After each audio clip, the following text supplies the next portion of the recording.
We are live 364 days a year. What are we doing here? If Dom turns at SummerSlam, I'm shaving my moustache off. I've told you, if that happens, it's going. My lip is cold because of a stupid bet that I made with YouTube. Oh, good. Wrestle's better than Daniel Bryan Daniels. Better than Okada. How do you not get sushi after Monday Night Raw? What is up, wrestling fans? Good evening from Swansea. I am your host, Ben Allison, and you are watching Wrestling Republic's daily broadcast on a day where the wrestling world, well, it's just all a little bit crazy because of these mystery vignettes which have been going around everywhere. On last night's Wrestling Republic podcast, which aired this morning, we discussed it, and at that time, only 2 of the vignettes had come out. But now there's been 5 of the things. We're going to be getting into that and an awful lot more, plus answering some hot takes, plus a Mount Rushmore. This is practically a special episode at this point. We have a lot to get into, but before we do, we have to introduce the panel. And let's kick things off in California, just outside LA in Orange County. How are you, Clark? I'm fired up because just a few hours from now, I'll be in still Orange County, not even far enough north to be considered LA, but still north of where I'm located right now in Anaheim, California at the Honda Center for Monday Night Raw. And I'm fired up about it. It's going to be a blast. All kinds of great things have happened at this venue. WrestleMania 12, Rumble 99, Randy Orton and the Evolution turn. Chris Jericho winning the Undisputed title for the first time. It's a historic WWE venue. I'm excited to step through the doors once again. But before I do, we got some stuff to break down. Absolutely, and it should be a fun episode of Raw tonight as well. Of course, Mary is going as well here from Wrestling Republic, but also joining us today, we have Josh Markowitz. Josh, how are you? What's up, Ben? What's up, Clark? What's up, everybody? How are we doing? Yeah, I'm doing great. No complaints. I wish I was the one going to a wrestling event. I always get a little jealous when people are going to wrestling events. I just found out today, as you guys know, of course, and some of the viewers may know, I'm a student at Syracuse University. WWE comes to Syracuse maybe once every 3 years. I get the email saying WWE is coming to Syracuse. There's like one arena in a 100-mile radius of us, and I'm going to be on Christmas break. So I won't be here for WWE in Syracuse. Yeah, it is a brutal beat. It's an uppercut to the jaw, but it's okay because I am going to John Cena's final match in DC, so I'm fired up for that. But that makes up for it. That certainly makes up. That makes up for the house talking. show. That does make up for the house show. Not to toot my own horn here, but yeah, no, I'm super excited for this show. It's going to be a good one. Let's get into it. I think I take John Cena's final match over a house show any day. And I feel like you won that one. I think I won that battle, yeah. In 4 games, yeah. Absolutely. But up next, guys, we need to talk about this big topic. The topic which the wrestling world has been talking about for the past 24 hours. Because on Sunday morning, WWE posted a cryptic video of somebody walking to their Twitter. Around 6 hours later, they posted another video with somebody with different shoes. Then another 4 or 5 hours later, they posted another one. And then right before everybody went to bed, they posted another one as well. And now just a couple of hours before we went live, they posted a 5th one as well. And all of them are different people wearing different shoes. So everybody naturally was thinking, okay, 5 people, that must mean the Vision. And I was getting really, really excited about this because in my head, I thought, okay, this means Bron Breakker, Bronson Reed, Brock Lesnar, he's clearly one of them because he's wearing his jeans and his shoes. It's clear one of them is him. And then as for the other 2, I was really hoping for Austin Theory, and some people were theorizing perhaps Tony D'Angelo as well because the shoe somebody was wearing looked like his. So I was getting really pumped up. I actually said in the comment section that this was a genius decision by WWE because now everybody is hyped for Monday Night Raw. However, PW Insider are reporting this will just be for a WrestleMania promo.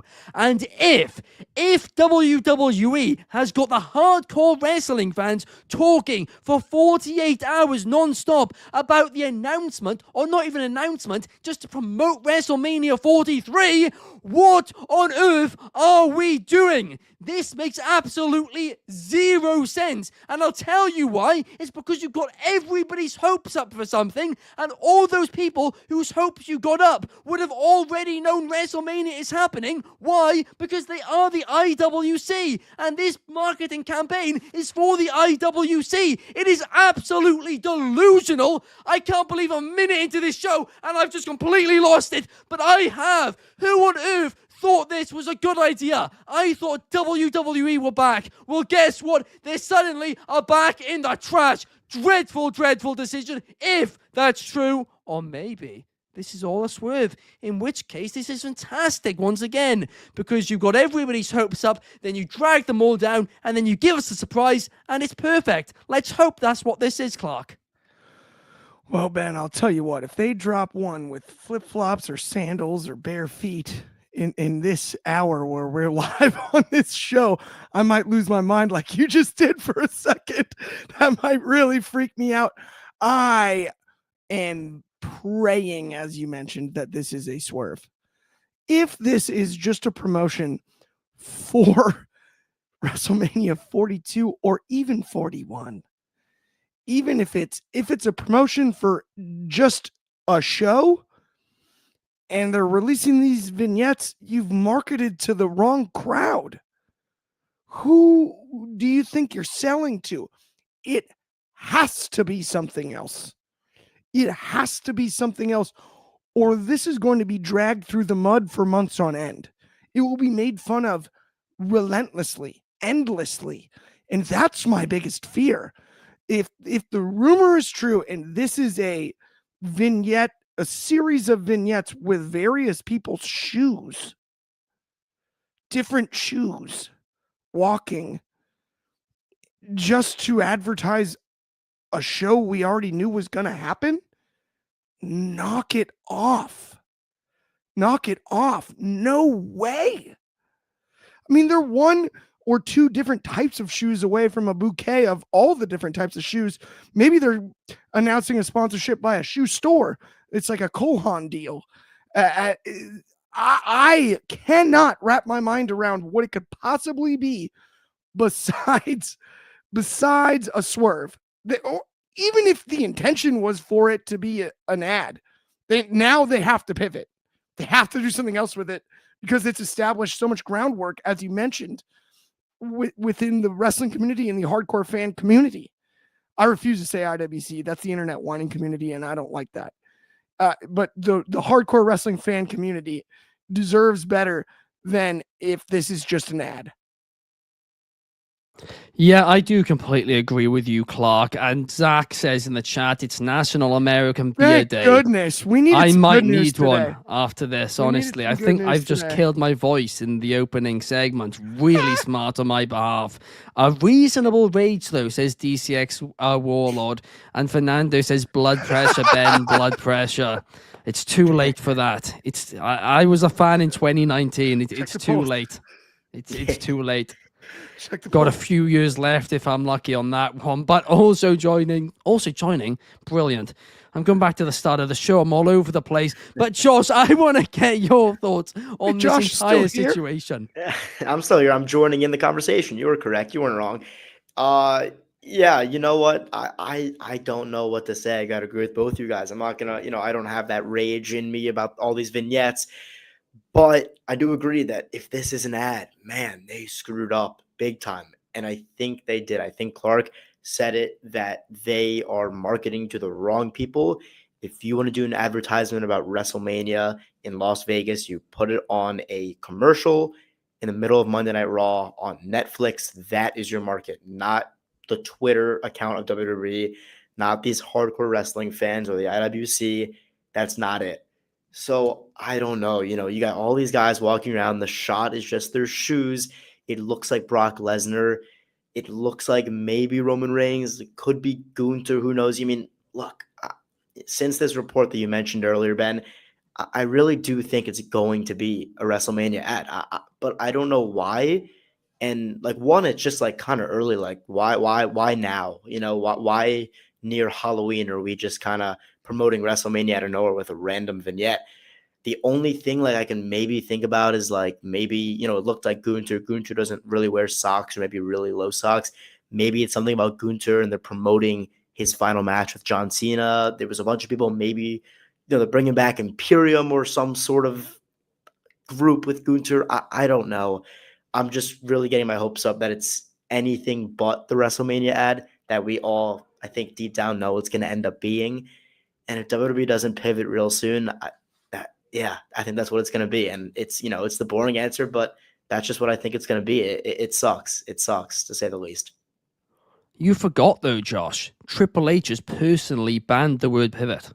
So you're not even allowed to use that word. He's banned it. I can't remember the context of that, but he said in some interview that they never pivot or something like that, and fans always love that word. They need to pivot is the answer. That's certainly not true. Yeah, I mean, they pivoted with R-Truth.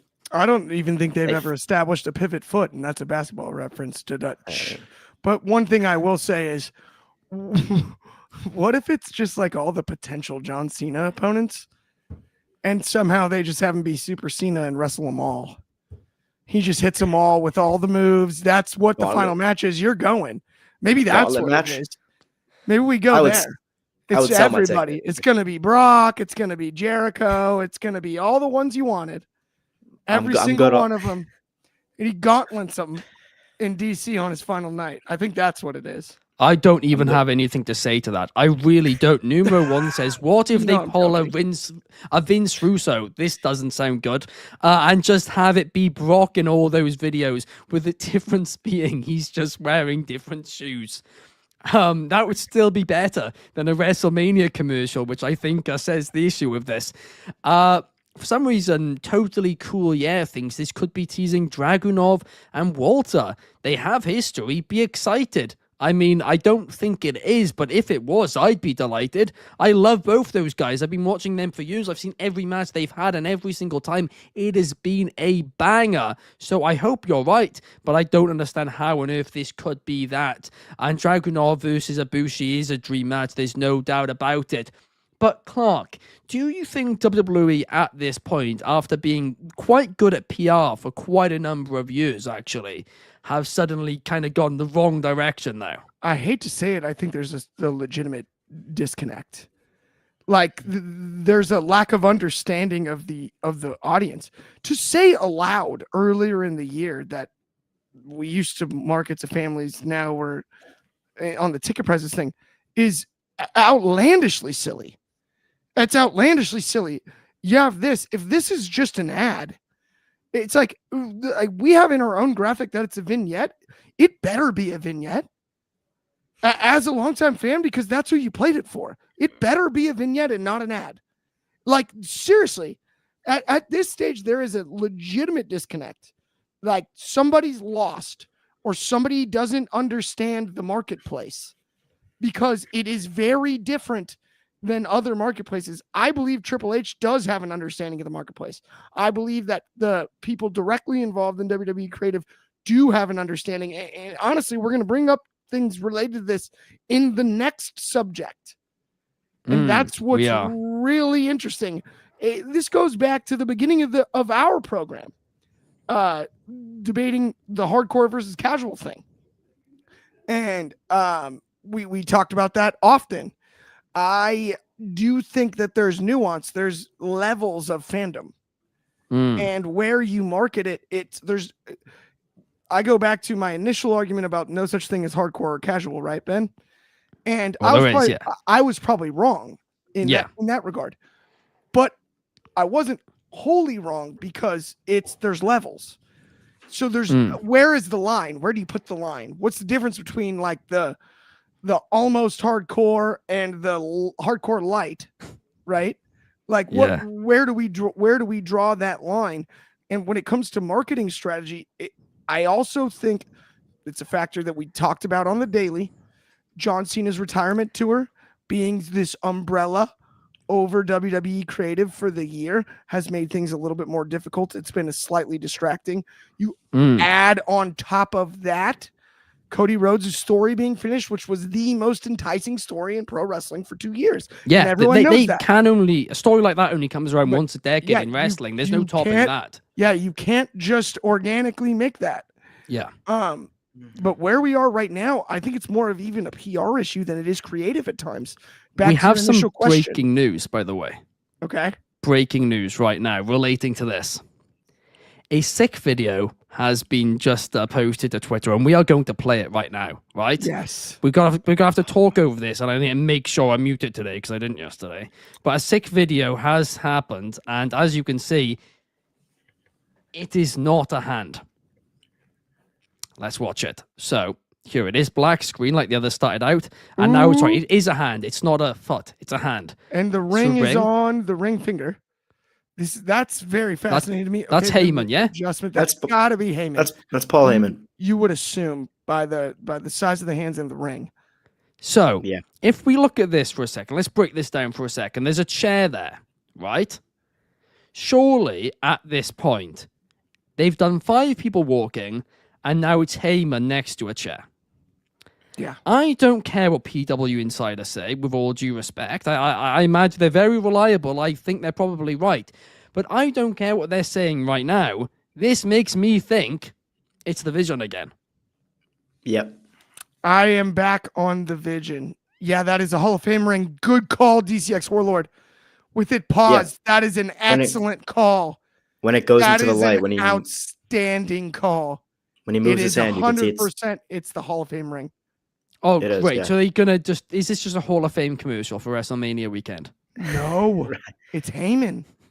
It's Heyman, and you know what it is? He's going in the Hall of Fame again. It's going to be Brock, and they're going to bring in more, and he's going to answer the question that I asked on the podcast yesterday, Ben, which is, whose vision is it?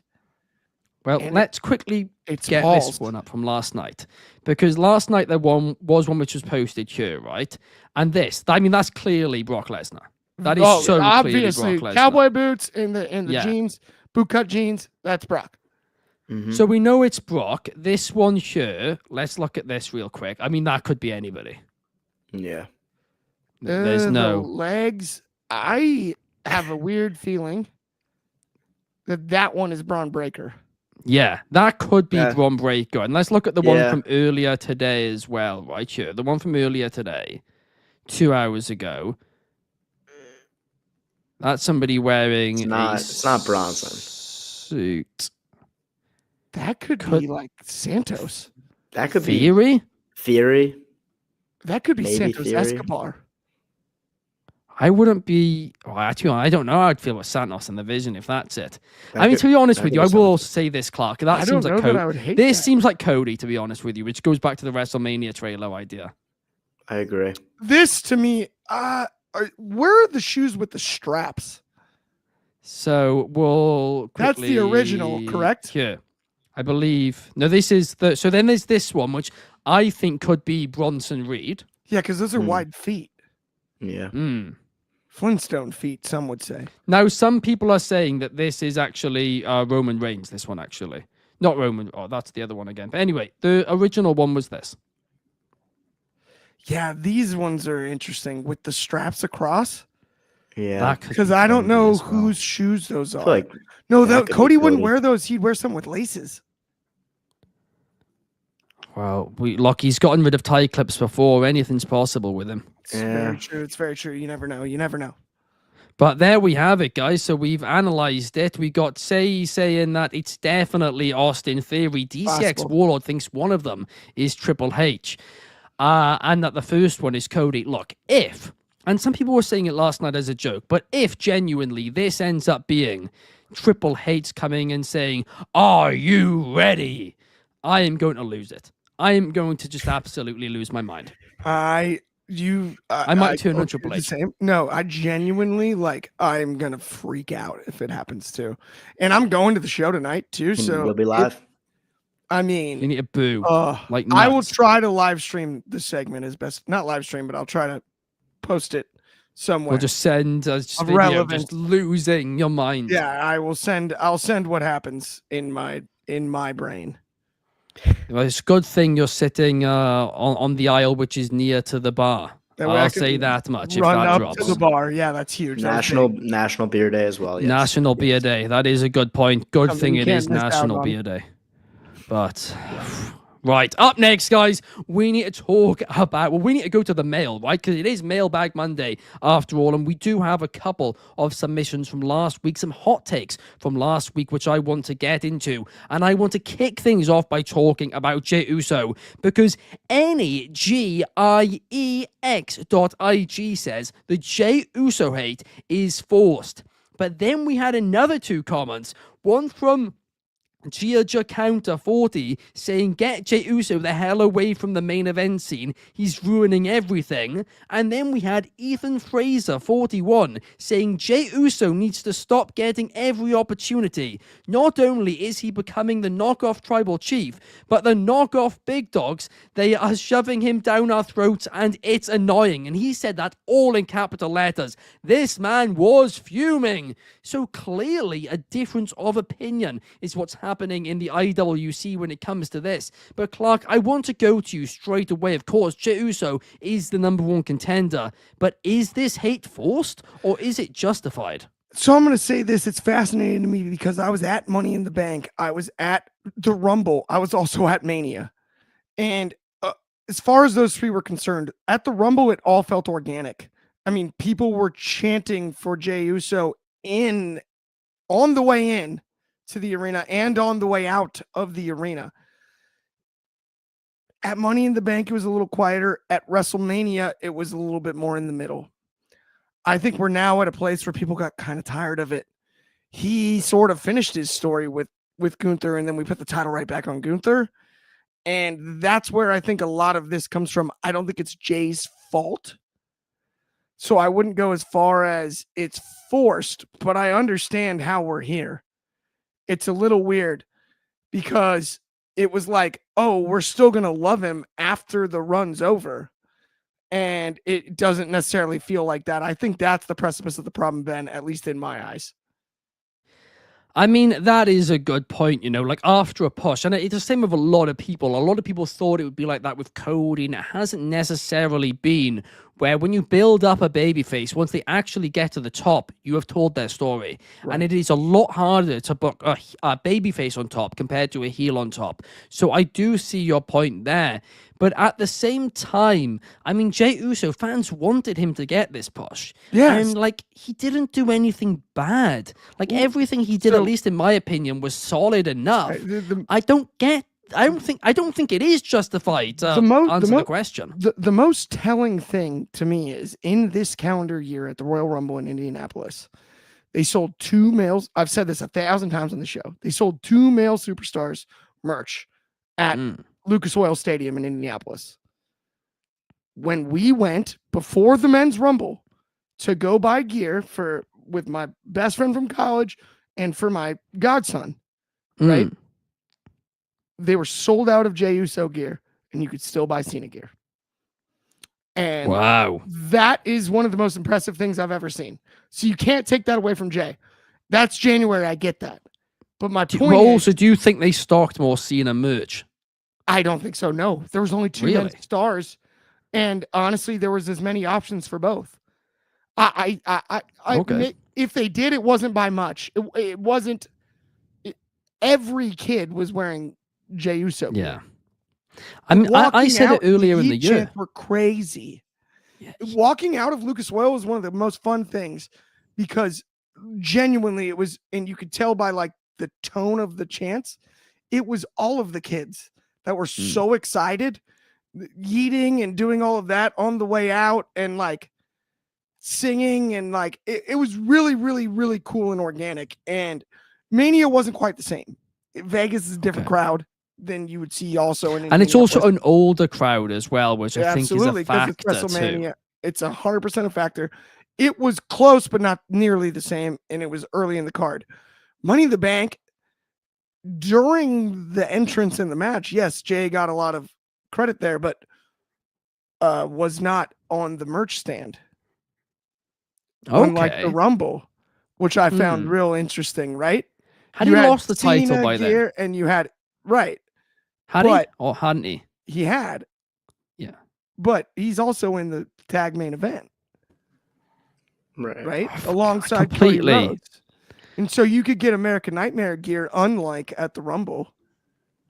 No way. Yes. You couldn't get Cody gear at the Rumble. That is nuts in itself to me. Not but I in do the building. think No. The most frustrating thing to me is we went up to the concourse to watch. So we had seats on the floor, but yeah. we were in the middle of a row. And honestly, like there was a really good spot on the concourse that we could meet up with our other friends who had seats.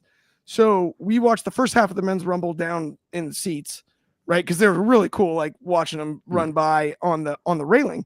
Then we popped up to the concourse to watch the rest, and that's when we bought the gear, right? Basically, so we watched probably the first 8 entrants, and then we were like, let's watch, because we had spent a lot of time on the floor too, so we just went up to the spot, we got the gear, we met up with our friends, it was easy, and it's a perfect view, right up right above the entrance ramp.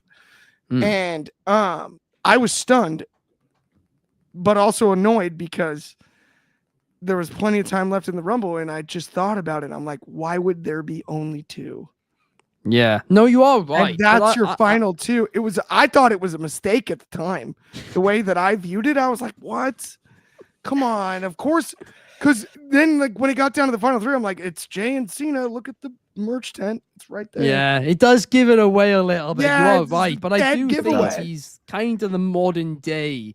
And I always say the modern day Jeff Hardy. He is too, like when I was a kid, Jeff Hardy. Now that is Jey Uso. You know, a tag team guy who's broken out. He's a good baby face. He's not going to be main eventing a WrestleMania, but he can be a world champion. He can be in those big fights, just never the top of the card for too much time. Fernando says Jay already has had a run with the world championship. Let's give fresh faces a chance at the top. That I understand. But this Jay hate started before last Monday. It's just after last Monday, it got a million times worse. And we spoke about it on the podcast this week as well. But the 3 most disliked WWE YouTube videos this year are all Jey Uso. Nuts. Yes. Nuts. It's crazy. Breaking all the wrong Lord's records. comment just broke me. That's justified because Rikishi only complains about Jay's booking. No, not I mean, that can't one. blame him. Oh. Jeff Hardy was bigger than Obama then. Yeah, honestly, it was. It's true. It was so good. That is gold. Right, without further ado, guys, let's get on to the next topic because this next submission is from @Jason_API, who says Johnny Gargano could have dethroned Roman Reigns. Now, this take sounds absolutely ridiculous. Clark's reaction says it all, right? But I will defend Jason API for just one moment before Josh gets into it. During the height of Roman Reigns' reign, right? Johnny Gargano was still in NXT. He'd just taken a break from NXT, left the company for a little while. A lot of people thought he was going to turn up in AEW. A lot of people were extremely excited to see where he would go. So, if they brought him back and they booked him in a prominent main event position, he was somebody who was extremely over. Now, Josh, take it away and give us your thoughts on this one. All right. Well, I'm glad personally, I got nothing against hot takes. I love hot takes in wrestling, but I'm glad Jason doesn't got the pen and the paper here with WWE Creative. Because look, this is out of left field. I think everybody's, and look, Ben, I think you do bring up a good point. I will address that point, but this is one of the crazier takes I've heard. Now, should Gargano have been in the scene with Roman Reigns? Perhaps. Should he have dethroned him? Absolutely not. That's complete bogus. That is incredible. But look, this is a discussion very similar to Sami Zayn's. But look, I'm not saying NXT was at developmental and they were below the main roster, because at that point in time where NXT and Johnny Gargano and Tommaso Ciampa, the Black and Gold era, they were head and shoulders above the main roster. But could Johnny Gargano have done a Sami Zayn type run where he was the miracle babyface going against the dictator heel in a David versus Goliath like story? Absolutely, Johnny Gargano could have played that part. And I'm a massive Gargano fan, and I would have pushed for that, but he would have needed main roster work first. So nobody would have ever considered Sami Zayn for that until he spent months on that main roster doing incredible storytelling with the Bloodline. And then with all of that work, it makes sense. Roman versus Sami Zayn, Elimination Chamber in Montreal. And it was an incredible match. And people actually, including myself, somehow believed that Sami Zayn would actually win the pay-per-view before WrestleMania. Now, deep down, I knew he wouldn't. But somehow, something about that match, that story, it just made sense. So no matter how hot Johnny Gargano was coming out of NXT, I don't personally believe it was enough to have him, say, interrupt Roman Reigns in a promo making his main roster debut and just challenge him to a title match in the main event. And could he have maybe gone to the main roster, had a championship run with, I don't know, the Intercontinental title or something mid-card, and then ended up, challenging Roman? Maybe. And I agree with you. Johnny Gargano was probably the hottest babyface at that time. But back then, I feel like the NXT and the main roster had different fan bases. Like, for example, I was big into the main roster. I was just a kid. I didn't know a lot about NXT. I think there were different fan bases. And I think to see Johnny Gargano just come out of nowhere and debut and dethrone Roman Reigns, it would be the craziest thing ever. It would be the craziest thing ever. It'd be the craziest decision in WWE history. Wow. Okay. I mean, that is wild in itself. A hot take on top of a hot take. Sure, why not? The worst decision in WWE history. Yes, Really? I agree with Josh. Roman Reigns, before you speak, I have one more cent. Roman Reigns was the greatest character in WWE history, in my opinion. To have a guy like Johnny Gargano come and just defeat him like that would be the worst mistake in the company. But they've made some pretty bad decisions. They have. I think How did you not laugh in the mirror after you typed this? Like, what in the world are we talking about? This is a joke. Johnny Gargano looks like he was put in a dryer next to Roman Reigns. Like, he looks like a t-shirt that shrunk and doesn't fit anymore.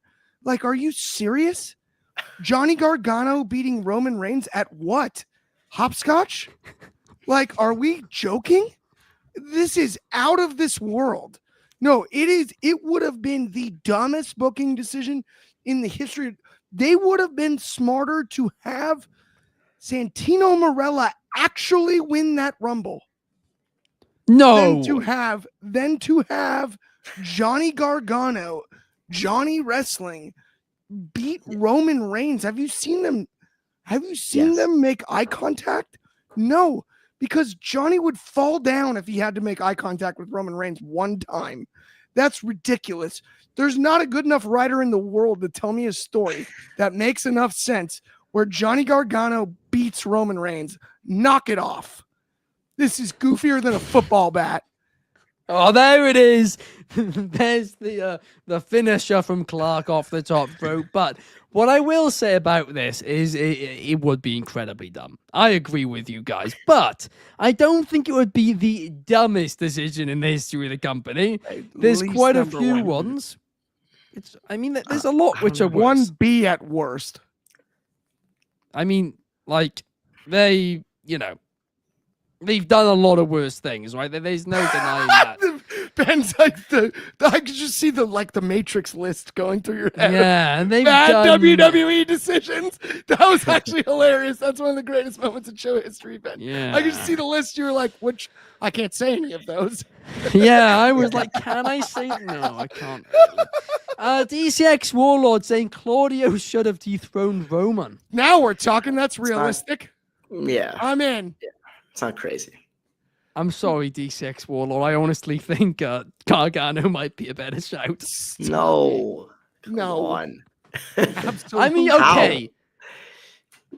No. Claudio's better than Gargano, but it's not by much. It's Claudio's a lot way closer better. than we're thinking. Yeah. He 'Cause also Claudio was also, apart from for a little bit of time in 2016, was never nearly as over as Gargano was. Claudio looks like a human being True. that could actually beat Roman Reigns. Johnny Gargano does not. Okay, that's true, but that doesn't mean anything in WWE. It does It's now. Rey Mysterio. He defeated the Big Show. Yeah, but he looks like he can beat people because of the speed. Yeah, yeah, Johnny Gargano is probably cut him just out. as fast. No, if Johnny he's not as Gargano was fast. wearing a mask, Clark, he would not be saying this. If they It's ran anti-mask propaganda. if they ran the 40 right now, I guarantee you Mysterio still gets him, even at his age. That's probably another scandal in WWE history. But anyway, guys, up next, we need to do a Mount Rushmore. Because in case you guys don't know, Mount Rushmore is basically we all give our top 4 names. We go round, it's a snake draft. We can't say the same person. So we'll list a total of 12 names. But this one is stars who jumped from WWE to AEW. So, without further ado, this is a Mount Rushmore of WWE stars who jumped to AEW. I'm going to kick us off with Jon Moxley. He was the guy who really made AEW out of the gates feel like the place to be. He left WWE on top and went there and made it feel important. And a lot of people ended up following. If it wasn't for him, Clark, maybe they wouldn't have. But what's your pick? It's true. I am going to go ahead and go with Chris Jericho. Chris Jericho as my number 1. It wasn't a direct jump, but I think you count him for this list because honestly, the impact he had, that counts. He's my number 1. Yeah, Jericho. fair enough. Fair enough. And we spoke about this on the podcast today as well. But Jericho gets a lot of hate, and he did do some rubbish stuff in AEW. But the fact is, he brought a lot of hype, and he got them a TV deal. Yep. There's no denying it. There's no debate about it. He had a massive impact positively on AEW. No doubt about it. But Josh, what are your next 2 picks? I'm going to take Bryan Danielson. I think it's, I think after this 2014 run, nobody really thought he would ever get to that hype again. And then he did a decade later, All Out London. I think that main event maybe topped WrestleMania. Wow, another hot take. I was there for it. It was big. Yeah, I wish I was. And then for my next pick, I'm going to take Mercedes Moné. I mean, just an absolute star. Was she a star in WWE? Absolutely. But was she this megastar that's carrying 11 belts around? No. And without AEW, she could not have been that. Honestly, I love the shout. I'm shocked she's going so early, but I love it. You know me, I'm a Monet mark, as she likes to say. But Clark, what's your next pick? Heck of a pick, but I'm going to go with even better. Timeless Toni Storm. Almost went with her at 1. But I just almost went with Timeless at 1. She's, to me, the transformation from what she had in the WWE and what she was, because I was a fan of her work in the WWE. What she became, I did not visualize was possible. What she has become, what she does now is she's the absolute best in the business at her craft. Period. She just is. She does not miss. You can hand her anything and she will turn it to gold. She's the most plug-and-play superstar on any roster right now, man or woman. No doubt. Honestly, it's hard to deny. It really is. And to your point as well, I thought Toni Storm was going to go in round 1. Being completely honest, my top 3 were Jon Moxley, Toni Storm, and then my second pick, Swerve Strickland. This was a guy who in AEW was... Sorry, in AEW, Swerve Strickland was a guy who was in WWE, but in WWE, he was a mid-carder, right? He was stuck in the mid-card. He wasn't a top guy. But he got called up to the main roster, and in fact, Vince thought Top Dollar was a bigger star than he was going to be as well, didn't he? And in the end, he started pushing Top Dollar, and Swerve Strickland was in a tag team with a guy who, Clark, I know you're a big fan of, Ashanti the Adonis. Don't do Put that on a poster. But yeah, I mean, Swerve Strickland, honestly, he's become one of AEW's biggest stars, and I think he deserves a lot of praise for what he has done. It is back to me once again, and I have to go for the late, great Brody Lee. Obviously, he was not in AEW for too long, but the work that he did there, it was some of the best stuff of his career, and I will remember it fondly forever. The Exalted won the Dark Order. I'm going to be honest, it was a cringy gimmick, which he somehow made work. It was so entertaining, and I miss him so much, and he deserves a place on this Mount Rushmore. Clark, who do you have? No doubt about it, Brody Lee monster shout out, but I am going to take your father figure, Ben Christian Cage, with my next pick. I mean, dude, come on now. This guy made turtlenecks fun again. Yeah. And that is hard to do. Honestly, I couldn't agree more with you there. I mean, he has had a fantastic run in AEW, and I don't think he would have had the same run if he ended up, staying in WWE either. So I do think that is a great pick. But Josh, what are your final 2 picks? I'm torn here. To start, I'm going to go FTR. I think WWE let them go during COVID, during tough times, and I think they never looked back. They've become loyal soldiers to AEW, and they've just put on spectacular matches and stories. They can play the face, they can play the heel. I think they've been great, so I'm going to take FTR. And then Brilliant. My final pick, I'm really torn between 2 here. I'm going to go with Claudio Castagnoli. I think he wasn't elevated enough in WWE. WWE did not use his potential. He has come to AEW since, and now he is a star. I think he looks like more like a star. He has a character more like a star, and I think he has been a big help to the Blackpool Combat Club. Absolutely. There's no denying that. But Clark, what is your final pick? Wait, I'm sorry. I missed the team. Did you pick FTR? I did. Yeah. Okay, yeah, I thought that was the case. I'm sorry. That threw me for a bit of a loop. So I've gotta change my pick slightly here. I'm gonna go with Samoa Joe. Give me Samoa Joe because I also think this man was underutilized. I get he was retired for time as a commentator, but he's come back and he can be a top heel in the business, and he's proven it. And he's, speaking of plug and play, so versatile. Samoa Joe is a logical next one. Thankfully, I actually remembered who my backup pick was because I was going FTR. I'm going to be honest, guys. I think there's 2 major names missing off this Mount Rushmore. One of them is CM Punk. Yes, it ended badly, but he brought so many eyes to that he went product. to the UFC first. Doesn't matter. He's still an ex-WWE guy. I know. The other one is my final pick. And we have to pick him because he helped create this company, and that is Cody Rhodes. You can't overlook it. Yes, he wasn't there for too long, but what he did, you can't overlook. You can't overlook it. You really can't. No, you can't. If it wasn't for Cody Rhodes, Clark, if it wasn't for a Cody Rhodes tweet, AEW would not have existed. I would have put Dustin Rhodes ahead of Cody on my list draft-wise. The company would not have existed. That's point-blank truth. Dustin. I think Dustin carried it. Oh yeah. Brilliant. I lean towards the Put him on a there. poster. See if he can sell 10K tickets before they were even a promotion. Sold a heck of a lot of those bloody action figures. Just saying. Not 10K. Old Dust was pretty famous. Look, I mean, I agree with Say here in the comments.